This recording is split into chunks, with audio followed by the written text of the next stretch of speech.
నా జీవితానికి ఆధారము అయి నిన్ను అల్లింది ఈ దారము. ఇదేందయ్యా ఇది నేను ఎప్పుడు చూడలా. ఏంటన్నా దండదొచ్చావు? పెళ్లి చేసుకున్నా పండు. ఎవరిని?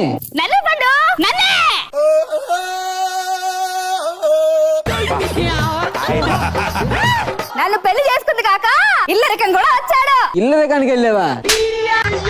సరే ఎలాగో చేసుకున్నావు కాబట్టి చిలక గోరింకల్లాగా హ్యాపీగా ఉండాలని కోరుకుంటున్నాను. ఆయన చిలక గోరింక అన్నాడు, కాకి గోరింక అనలే. అరవకు. ఓకే, అలాగే. Thank you. ప్రదీప్ అల్లుడు. ఏంటి నువ్వు మా డాడీయా? అవును అవును. ఎవరైనా ఆడపిల్లకి ఆటలు నేర్పిస్తారు, పాటలు నేర్పిస్తారు. నువ్వేంటయ్యా అరుపులు నేర్పించావు? అల్లుడు సౌండ్ ఎంత స్మూత్ గా ఉంది. స్నానానికి వేడి నీళ్ళు పెట్టాను, వచ్చి స్నానం చేసుకో అల్లుడు. నాకు వేడి